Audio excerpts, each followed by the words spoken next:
Well, good afternoon. My name is Brian Olson. I'm manager of the Learning Center out here in Gothenburg, and I'm out here with Jeff Tichota, retired technical development representative with Bayer Crop Science. And so we're talking about managing residue on those limited irrigated acres. And so, Jeff, when you were with the company, you did a lot of work on strip till. You want to talk to us about that? Oh, I'd be happy to, Brian. It'd be fun to go over that again. It's going on 20 years now. So strip till has really taken off. It's done a lot of good for farmers.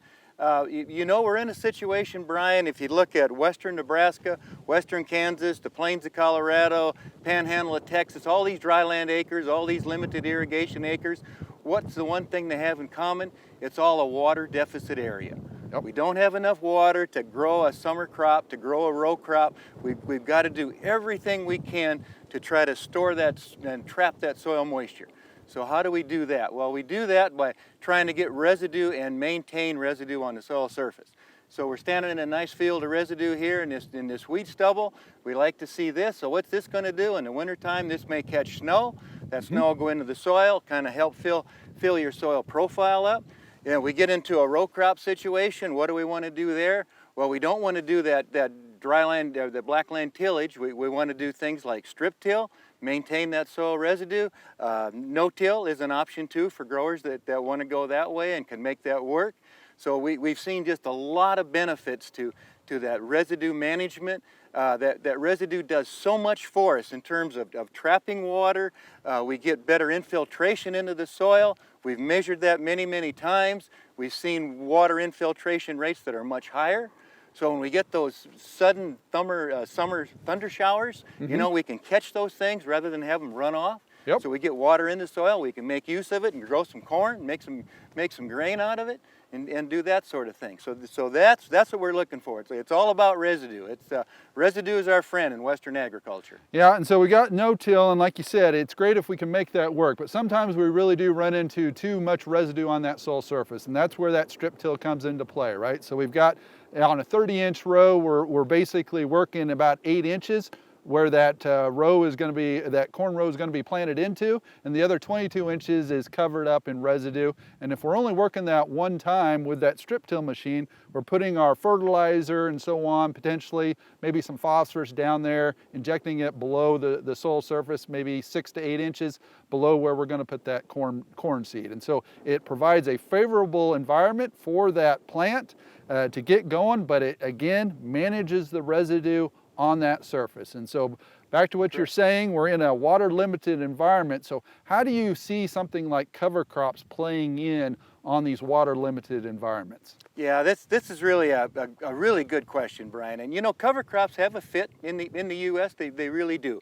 But we get out here in our Western agriculture, and every drop of water that we have is precious to us. We've got to catch every one. We don't have excess to give away.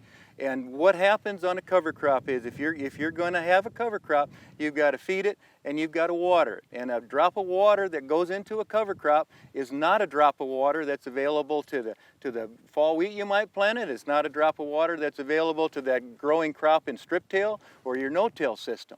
And so those cover crops will only work in a year that we get abundant rainfall. But that's going to be rare, and it's not going to be the average. And I think growers, to be successful and to be productive farmers and in it for the long term, you've got to plan for the average. And the average is we're going to be short on moisture, so you always got to be thinking, how do I save moisture? How do I get more water into that soil? And that's going to be with residue. Right, and so we got farmers that may be to the north of us that are in that same water limited area, but again, they're able to do cover crops up there versus what we're able to do down here, right? And it comes back to that evapotranspiration. And so obviously we got a lot more open pan evaporation down in this area than they do up in the Dakotas, and that plays a big part in that, right? Oh, absolutely. If you go to Bushland, Texas down there, we're looking at 90 inches of open pan evaporation.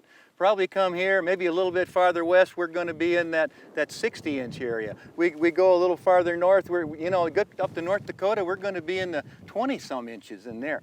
And that's a huge difference in an area you thinking of what the rainfall pattern looks like. We're getting more rain up there. The rainfall tends to fall off as we get down this way and heading south. So, you know, it's all about, well, we got a bright sun, we get our blue skies, we love all that, but it's taking water out if it can get it. So we need to put residue on our soil surface and keep it there, so we keep that soil shaded and in an opportunity to improve the opportunity for worms to develop. We get worm channels, we've got root residue there that's degrading, and those are holes in there. So when we get those showers, they go in the ground and we store that moisture. So we're not saying that folks can't do cover crops, but No. boy, they really have to understand the challenges they're looking at and understand the weather conditions they're dealing with within a given year. And maybe it'll work, but again, water limited environment, there's a good chance on these limited irrigated acres are going to have to be putting more water into the system to get that cover crop going, and then that water won't be available to that cash crop like corn. And in those allocated areas where we've got limited amounts of irrigation, that can really be a difficult situation. Yes. Yeah, I guarantee you right now, if you go into Colorado, we've got about half of our normal summer rainfall. So we're really in a critical situation there. Absolutely, a cover crop would not have been the thing to do. In a year of abundant rainfall, yeah, we could have a cover crop, but that's not the normal year for us. It's usually hot and dry. I think we got a plan for hot and dry. Yep, good information there. So any final thoughts there, Jeff? Oh, just a pleasure to be out back at the Learning Center, Brian. This is a great place. Certainly encourage any growers out there opportunity to come see Brian in the Learning Center. This is a wonderful place to learn about water. All right, well thank you, and thank you for your time. Thanks for watching this video from the Gothenburg Water Utilization Learning Center. For more information, please call 308-537-4500.